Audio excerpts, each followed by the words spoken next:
Okay. Bye. So I had another question. And I'm trying to think. I think I forgot it a little bit. What was the question? What were you just talking about just now? Because it was related. About breast, the how It's heavy and sometimes can be painful. Okay, yeah, because my question was, when do you know what needs to stop? Okay, we'll come back to it. If you guys have any other comments, you want to educate me, because I'm open. I am open. I know I'm gonna have a little bundle of joy. Possibly 3 things like that. I had a question. It was more so communal. It will come to me. So, there's another question. How did you know your child's name? Did you research it? Did you already because sometimes we all have names. Did you research your child's name? Do you feel like it was just instinctual, like it just came in your head, right? Or was it traditional? How did you know this kid that you're gonna have is gonna be named Jacob, Paul, Mary? I don't know.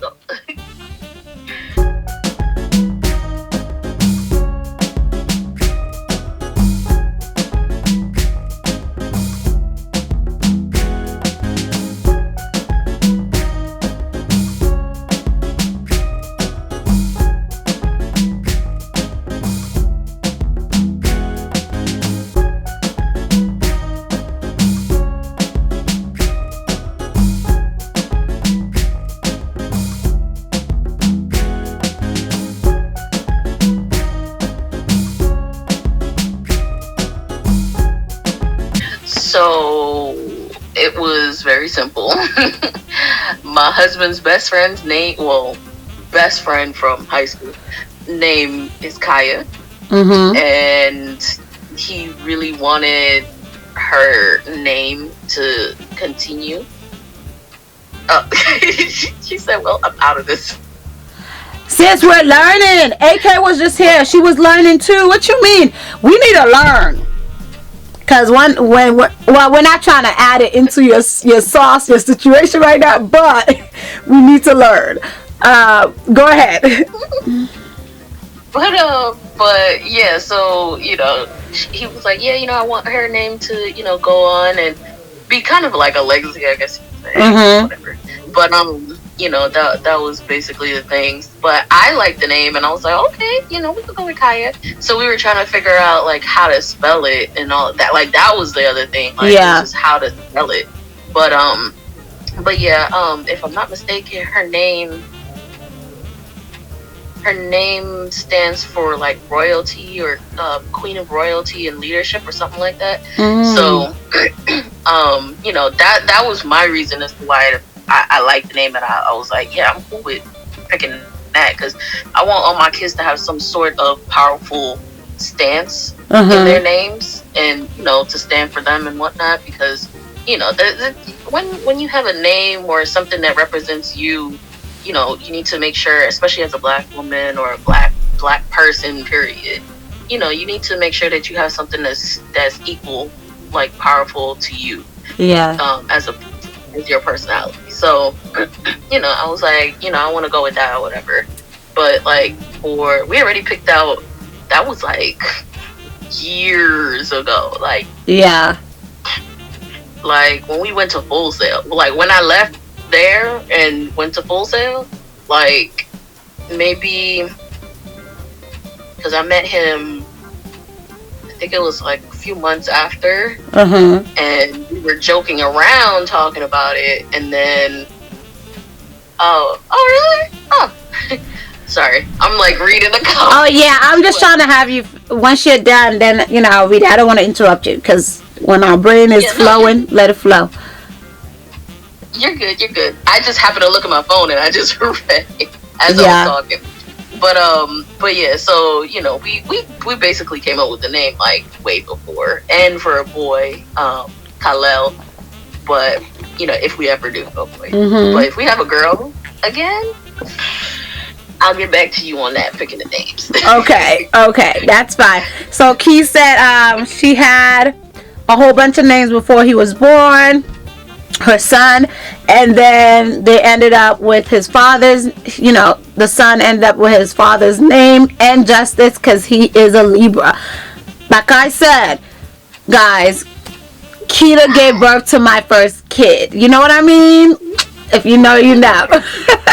She gave birth to my first kid for me. And definitely that connection is forever with not just being Libra, the whole idea, his name, everything was amazing. It was funny because when she called me, she's like, oh, I have this name. And I was walking across U-Heart, the freaking bridge, and we're talking. And I was like, go with that. Yes. Like, go with that. I like the name. Yeah, he is forever that. Okay, so what else? Tamara, remember, like, I know it's harder for you to come up. Instagram is doing whatever. But if you have some jams, drop them in the chat. Another friend of mine, Sis, is on here. Christy's on here. And she was about to run away. We don't want her to run away because it's, it's something, like you said, that most people don't talk about, especially within our community. It's more like, oh, you're pregnant?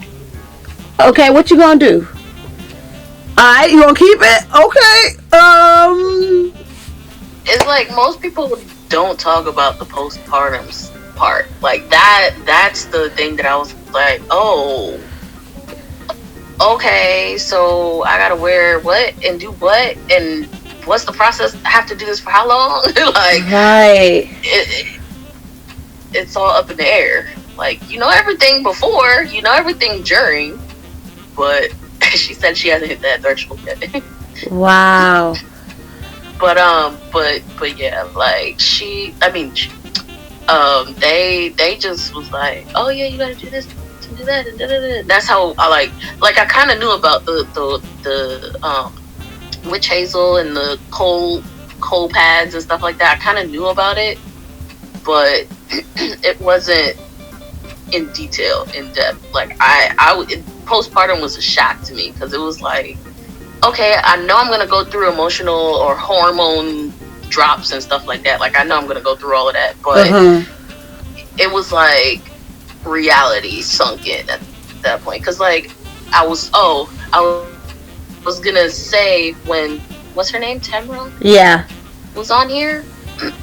I was gonna say I had a experience. And thank God my husband was here and he was working from home and stuff. But I had an experience of, I think it was like a few days to a week. It was at night, and I was breastfeeding my Kaya, and out of nowhere I got cold, instantly cold, like freezing. And I felt weak. I was just weak. And I had to put her down. Good thing her bassinet was like right next to me. So I had to like kind of put her down. I felt like I was going to drop her. And I had to put her down. And I was like, babe, I'm cold. Like, I'm like shivering cold. Shaking. Huh? Shivering cold. Yeah. Like, I was like as if, like, fever kind of thing. It was something like that. But like, have you ever had an experience where if you on your cycle or something like that and your iron level is low, and it kind of like, you kind of feel like lightheaded, or you feel like kind of drowsy, or not drowsy, but like you're just not yourself. Yeah. Like, I felt like that times 10. It was like as if all my blood in my body was gone. Wow. Like, I felt so lightheaded. I was cold. It was just not a good like moment. And luckily, my husband was right there, and he took the blanket, he popped that joint into the dryer, heated it up for me, put it back on me, gave me my 2 iron pills and my vitamin, and within like maybe 30 minutes or so, then I started feeling back to my normal self. Wow. But that was scary because it was like, if that got any worse than what it was, like I could have probably had to go to the hospital and get like maybe a blood transfusion or some craziness like that. Wow. Like it was like, it scared both of us, because I was like, oh my God, what am I gonna do with my child? Oh my God, I can't breastfeed the child. Like, if something happens and stuff like that. Like, I was just like, it was scary. But wow, good thing we figured out what it was, and gave it some time to kick in or whatever, because like your body, like literally my body just went through a traumatic situation that it's never been through. Right, especially your first time, oof. Right. So Tamara just like, Tamara says, you don't hear about postpartum except for the controlling part of how you should raise your child. Well, everybody, I don't have a kid, but I've seen it. Everybody want to tell people how to raise their kids. And I'm just like, okay, if you're not going to be involved, keep your comments to yourself. Keep your comments to yourself. And then, what's the next one? And then Chrissy said, postpartum is no joke. Watching 2 of my other friends during their pregnancies. Yeah. Oof. And Tamara says, at the end of my pregnancy, I don't know. I just feel like, well, not just because right now you guys are using postpartum as a term as after you gave birth, right? Let me know if I'm incorrect or correct. After you give birth. Yeah. So, one thing people don't talk about, right, or there's a taboo, is the emotional parts of it, right, that comes along with it. The stigmatization of, sometimes people go through postpartum depression. Sometimes people feel detached from their kids. And all of that, I feel like often cases is judged in a way. So you don't have to disclose, but did you feel like the emotional experience that you expected did not happen, or did happen to an abundant? Like it was heightened, or was it like, oh my goodness, my kid? So I'm an oddball, and for me, again, everybody's different. Mm-hmm. Goes through the situation differently.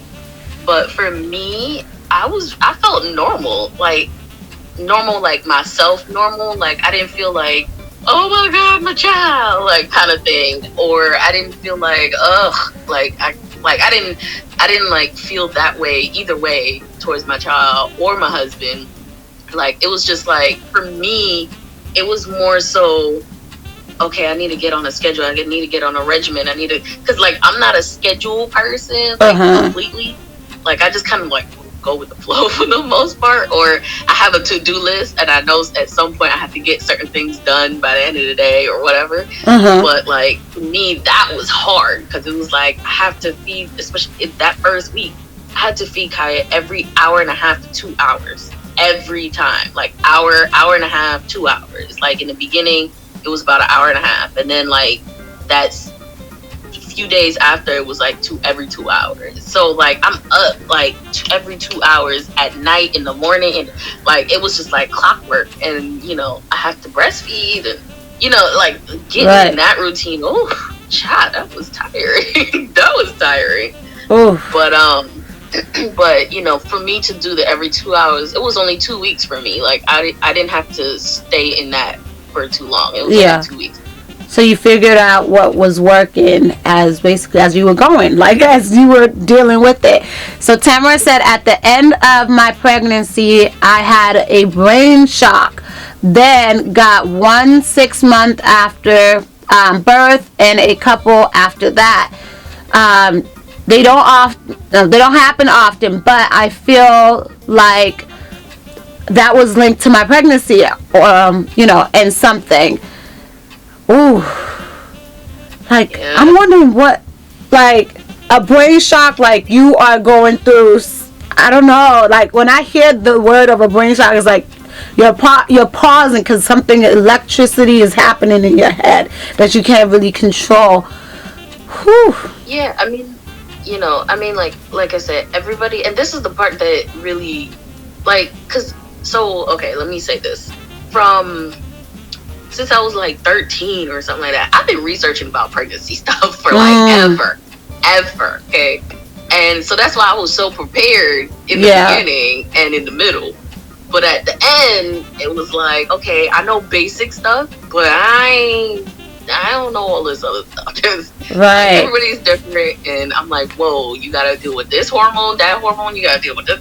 Like, I ain't even know. But that's the thing. Like, for me, it's really important to have that team, because postpartum, I personally feel like I said, I didn't have it as bad as other people, but regardless, I really do feel like postpartum, you definitely need that team and that support system and people that have your back in certain situations and people you can call on, like your midwife or whatever, because things can take a turn really quickly.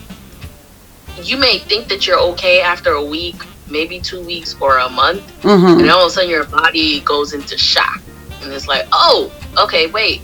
I gotta get back to normal. I gotta do this. I gotta do it. Because it's like instant. Like, you're pregnant. Okay, you go through that process, yada, yada, yada. Your body got used to something being there and supplying to that thing. Yeah. Not calling my baby a thing. Right. I get what you're saying. Keep right. But, supplying to it, and then all of a sudden it's gone, and it's like, wait, what just happened?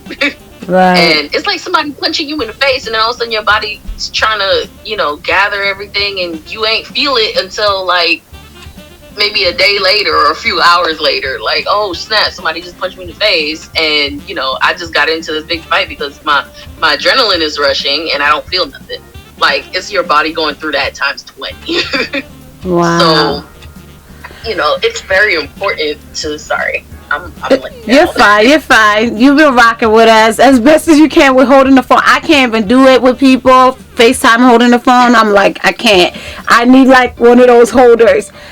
So Key said, I don't know if it was postpartum depression, but I was definitely overwhelmed with figuring out the whole thing, a mom thing, the change it brought. The change it brought to our home relationship dynamic. Ooh. Yeah. Ooh. Tamara, if you want to come up, you can come up. Bit information about what you were processing, especially like you've been very vulnerable, and I truly appreciate the education because I love being educated by those that look like me and have been through things that are similar or preparing me for things that are possibly to happen. So if you want to come and talk about your experience, definitely feel free to do that, or you could just keep talking to us in the chat. I always, so the relationship dynamic, we touched on it little bit, right? But what do you feel like in this postpartum realm? How did having a kid either, connect or make things a little bit shaky? How did having a kid affect your relationship with the person that went half on a baby? I'll say this lightly. So overall, we were fine. Again, because we planned it. So we knew what we were going to walk into. At least basics. We knew what we were going to walk into. So relationship-wise, we were okay. But there were things with like our day-to-day stuff that we normally do, or things that we have just we disagree on when it comes to raising a child and stuff like that. We have our differences in certain things. So it's really, and again, like, it's really, really important to have an open line communication with your spouse. Because if I did not open my mouth, or he did not open his mouth about how he was feeling in that moment, or, you know, what he thought could be, you know, beneficial, and gave a decent reason as to why, we probably would have been in a whole different place. Right. But I'm sorry, my child is hurt. Go respond to your child, please. I know you're watching her, but you know, if anything, go respond to your child. So if you guys want to respond, Key said it was rough. If you want to expand, elaborate, you can. You don't have to, because again, it's up to you. I just feel like when you literally go half on a baby, like, you better be half on everything. Literally be present, be there, not just for me, but also like the child as well. You know what I mean? As much as you can. Give me a second. You're good. Yeah, give me a second. Yeah, go get, because I'm hearing the sounds. Go get your baby. Go do it with your baby. Hey, but she's still laying there. She's just complaining. Like, sometimes she'll do that. Oh, I think Daddy. Nope. Okay, yeah, she's calling. She's just gonna get louder and louder. So you can definitely go deal with that. She's like, y'all talking about me. I need to know what you're saying. Long story short, real quick. Long story short, it was rough to get accustomed to, and even to this day, like, there's just certain things we just kind of keep separate, and we just deal with our roles within the relationship, having a kid. Because, like, so for right now, because I'm not working, I'm taking care of Kaya, and he's financially keeping everything together, which works for us because we're making a good amount of money for me to do what I'm doing right now. Yeah. But but you know, in the beginning it was a little rocky. She calmed down. In the beginning it was a little rocky, because, you know, again, that scheduling, that time situation. Because, you know, I was like, well, you know, once I have her and stuff like that, then I think it would, because we were discussing, I was like, you know, it would be best for us to sleep in separate rooms, just so I don't wake you up. Yeah. Because I'm getting up every 2 hours, an hour and a half, or whatever. So just so I don't wake you up, let's do it that way. But that didn't happen because he was just like, he's a light sleeper. Yeah. So he was up with me. So he tired, I'm tired. You know, I went through a depression a little bit. Didn't even realize I was going through it until my husband told me. He was just like, babe, like, why are you crying? Like, there's no reason for you to cry right now. But, like, I would have my moments because I literally felt like I was not enough at that point. Like, right after having her, I felt like, oh my God, I'm not enough. I feel like I'm not doing enough. I feel like it's just overwhelming. And I agree with Nikita. You know, it was overwhelming, and it was just a lot going on. My hormones was up here and down and up and down and up and down. But I wasn't as bad as I've heard from other people, where it's like, you know, they're crazy roller coaster.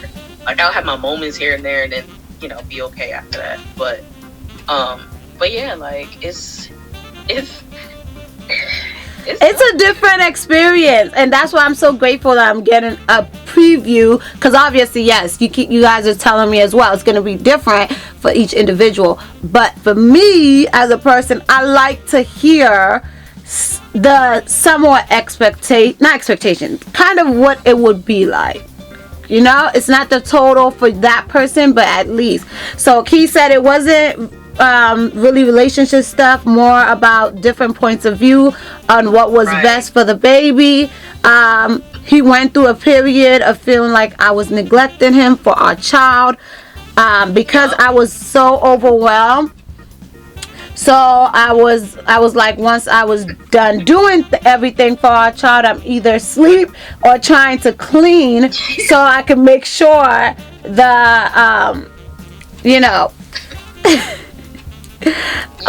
time, for the inappropriate time for, quality time.